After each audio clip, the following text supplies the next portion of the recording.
Salve, teman-temanku yang terkasih, berjumpa lagi pada perenungan hari ini tanggal 12 September 2025, perayaan nama Santa Perawan Maria yang tersuci. Mari di pagi yang cerah ini jangan lupa kita mengucap syukur di dalam doa kepada Tuhan Allah kita, dan juga jangan lupa berilah senyuman dan sapaan kepada sesama kita. Kita mau mengawali perenungan pagi hari ini dengan tanda kemenangan yang telah diberikan Tuhan Yesus kepada kita. Dalam nama Bapa dan Putra dan Roh Kudus. Amin. Jadilah penuntun yang baik. Bacaan liturgi hari ini diambil dari 1 Timotius 1 ayat 1 sampai dengan 2, dilanjutkan dengan ayat 12 sampai dengan 14, dan Injil Lukas 6 ayat 39 sampai dengan 42. Saudara-saudaraku yang terkasih, kita semua saudara pasti mengenal siapa Paulus itu, saudara. Nah, dalam bacaan pertama hari ini, dia yaitu Paulus bersaksi akan siapa dirinya dahulu. Saksinya, saudara, aku yang tadinya seorang penghujat dan seorang penganiaya dan seorang ganas, tetapi aku telah dikasihinya karena semuanya itu telah kulakukan tanpa pengetahuan, yaitu di luar iman. 1 Timotius 1 ayat 13. Di sini saudara, Paulus memberi kesaksian bahwa dulunya saudara, dia adalah seorang penghujat, seorang penganiaya dan yang sangat-sangat ganas sekali. Dan karena mengalami sendiri akan kasih Allah, sehingga dia beralih jalan hidupnya, saudara. Yang tadinya sesat, sekarang mengikuti kebenaran Tuhan Yesus. Sekarang dia yang mata imannya telah terbuka ini, saudara, mulai mau mengajarkan akan kebenaran kasih Allah seperti pengalaman yang dia terima. Paulus menyampaikan kesaksian ini, saudara, karena waktu itu banyak ajaran-ajaran sesat berkembang yang menyimpang jauh dari kebenaran Kristus. Kita dapat membaca di 1 Timotius 1 ayat 3 sampai dengan 11. Seperti yang diajarkan orang-orang fasik dan ahli Taurat.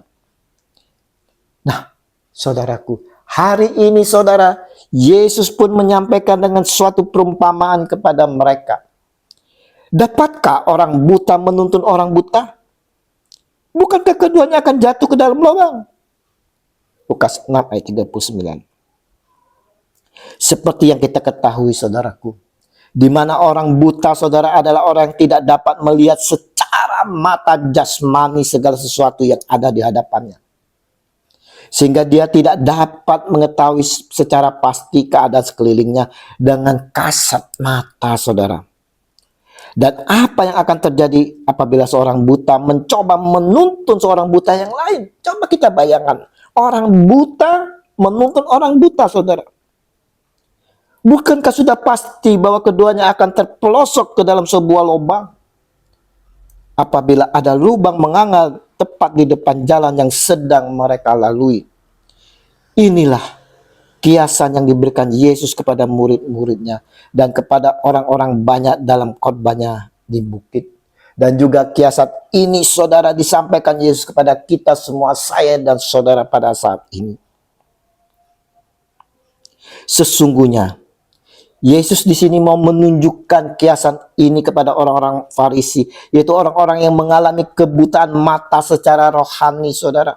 Mereka di mata Yesus adalah orang-orang yang tidak mengerti dan tidak yakin akan sesuatu hal, namun berusaha mengajak orang lain untuk mengikuti apa yang menjadi keyakinannya. Berbeda dengan Yesus yang hadir ke dunia ini, saudara, mengajarkan akan kebenaran dan apa yang dikatakan, dia terlebih dahulu telah melakukannya. Tidak seperti orang-orang fasik dan orang ahli Taurat, saudara, yang mengetahui hukum mengajarkan, tapi mereka sendiri tidak melakukannya. Bukankah kita juga sering seperti demikian, saudara? Kita mengetahui tentang hukum, tentang peraturan, tapi kita tidak melakukannya. Lihat, kita bisa lihat, mereka tahu di luar sana, saudara, bahwa korupsi itu dosa. dosa saudara, dan ada hukumnya.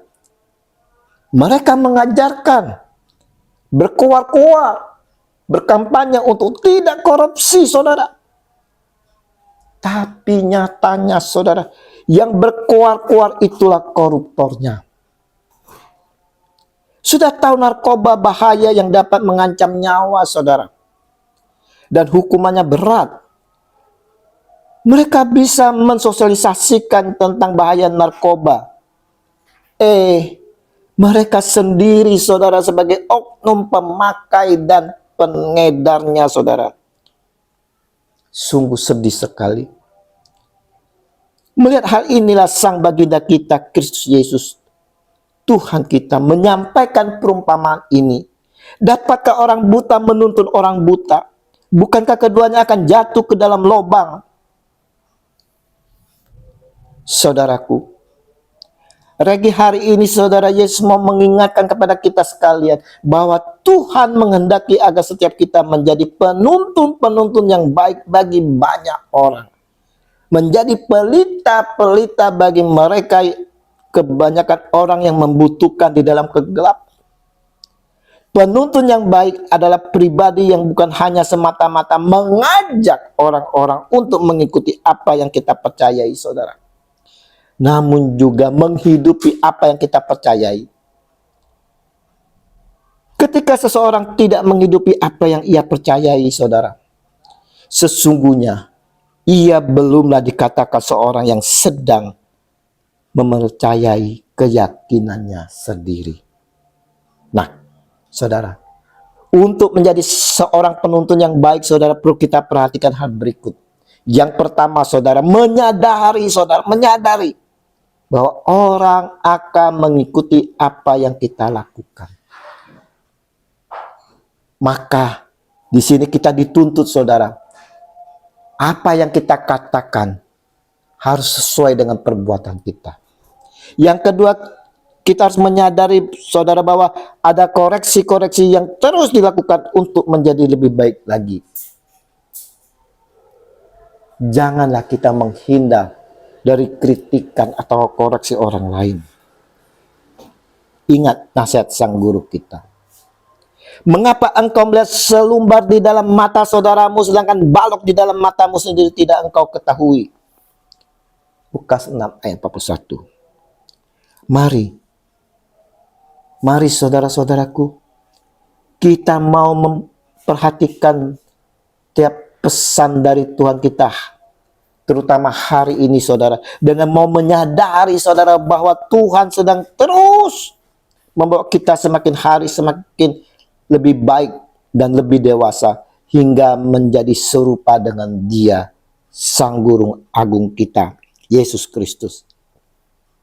Maka saudara-saudaraku, responilah pesan-pesannya dengan baik saudara. Responi saudara, dan jadilah penuntun yang baik. Kasih Yesus yang besar selalu membawa pembaharuan dalam diri kita, menuju kebenaran dalam kehidupan ini, kini dan sepanjang masa. Amin. Dalam nama Bapa dan Putra dan Roh Kudus. Amin. Shalom Aleichem.